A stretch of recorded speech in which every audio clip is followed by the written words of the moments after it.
Welcome to Bracon Gaming. I'm going to be your host, Brandon, for today. Like any game, Call of Duty World War II has been heavily analyzed and criticized, both positively and negatively, over the course of this past year. Like any good YouTuber, it is my duty to bring you guys my own review of whether or not the game was good or bad. As I go through this video, please keep in mind that this is meant to be an unbiased assessment of the game. Whether or not I, or you as the viewer, disliked or liked any of the various features discussed should be irrelevant to the video. To be very objective here.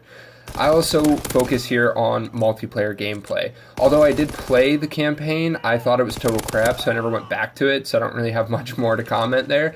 And for zombies, I really haven't played since World at War. Finally, this review covers the final state of the game. I know the game had a rocky release, but I want to focus on where the game stands now. In the future, I'd like to do at least 3 reviews for each game, a release, a mid-game, and an end game, so you can kind of see how the game changes over time. So without further ado, this is my assessment of Call of Duty World War II. The first area I'd like to cover is class structure. First, we have fixed slots.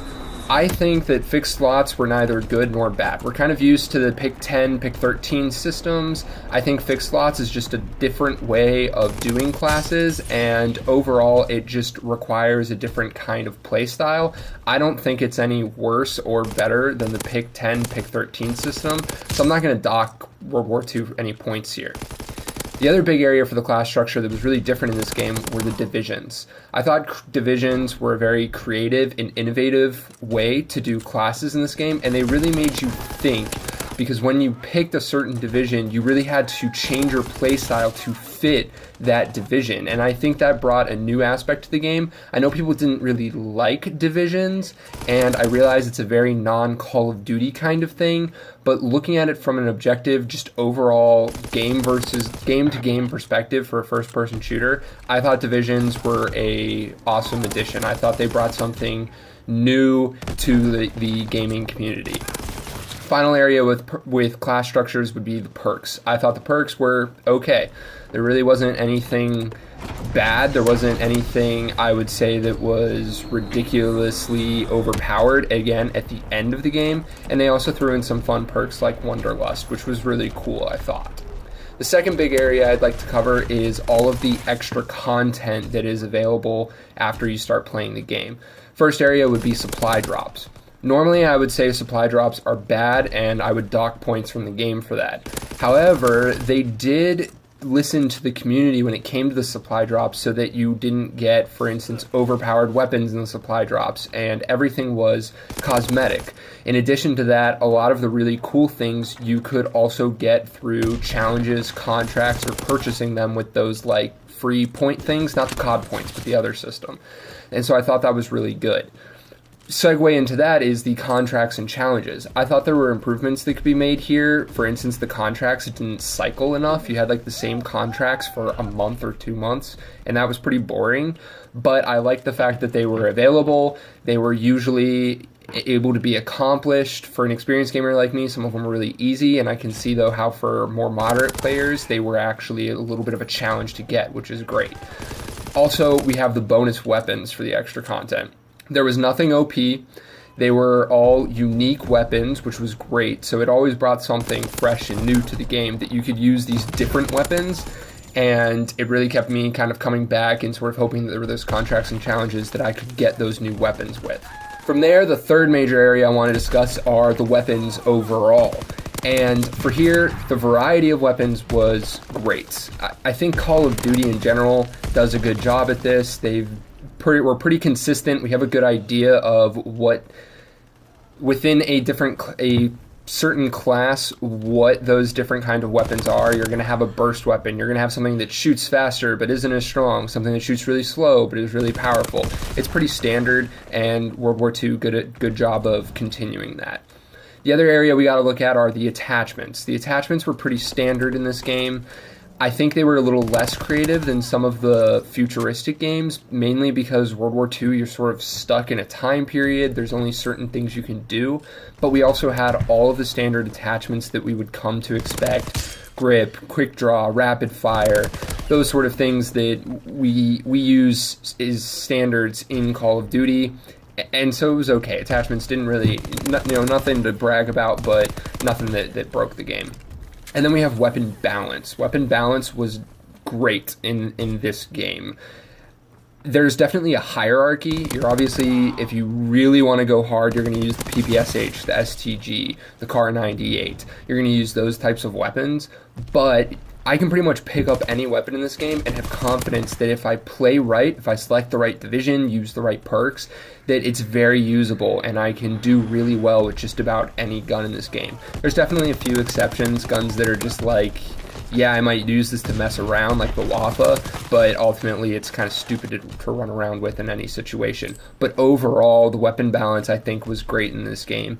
Again, looking at the end of the game right now in its current state, I think there's really good balance between all the guns. The fourth big area we got to talk about are game modes and maps.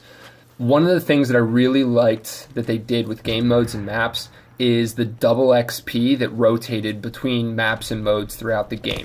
It always gave me a reason to come back, and what I think is really great about that system is you get to experience new maps and game modes that you might not be as inclined to play otherwise. For instance, Hardpoint is a game type that, even though it's in the pro scene, not a lot of people play it. But when you throw a double XP on it, all of a sudden there's a lot of people playing. And so that's great for players who want to experience other game modes. It draws the general community in.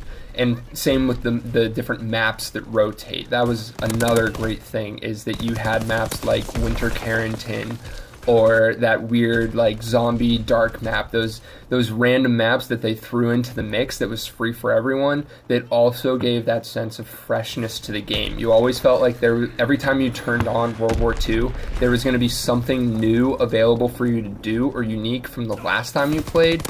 So from the beginning all the way to the end leading into the next game, there's still a reason to go back and play World War II. The other big area I liked were all of the new modes.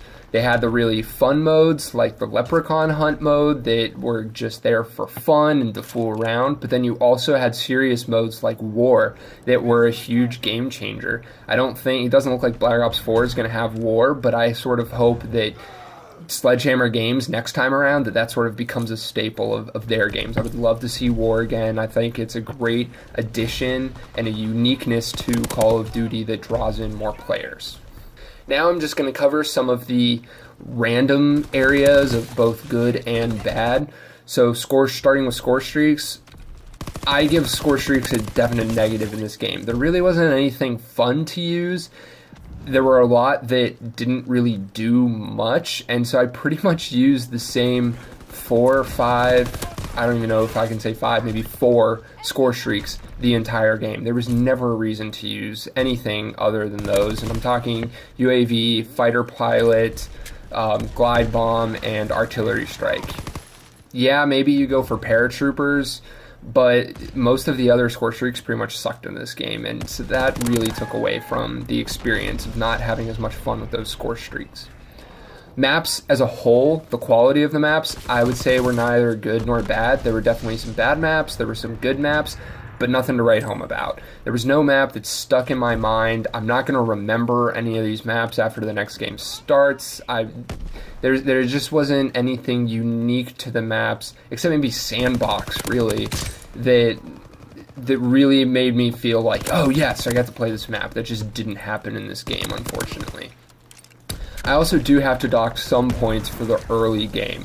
The early game was such a mess. There were some things I loved. I loved the enthusiasm and the creativity, but things like divisions, yeah, there were definitely some mistakes made with divisions early on. I think if the game had come out in the state that it is now, World War II would have been much better received. But because of that early game, there are just some scars that can't be healed. From an overall funness perspective, I'll call it, I'd say that the game wasn't a lot of fun, but I also kept wanting to play. It's sort of a weird in-between. There was always something new to do, and that kept me coming back, but rarely did I come back just for the sake of having fun. Not like Black Ops 3 or Modern Warfare 2. This game was just like meh. I enjoyed myself while playing. I felt like I accomplished something, but I didn't have a lot of fun. One huge positive for the game overall was the way that it was managed after the initial release, the way that they patched things, the way that they weren't afraid to do massive overhauls like the Division system. I think that was great. I hope that future Call of Duties and games in general follow that. To be able to look at your game and be like, you know what, this area is completely broken. Let's replace it. What can we replace it with that's better? If we have to replace it, let's do it.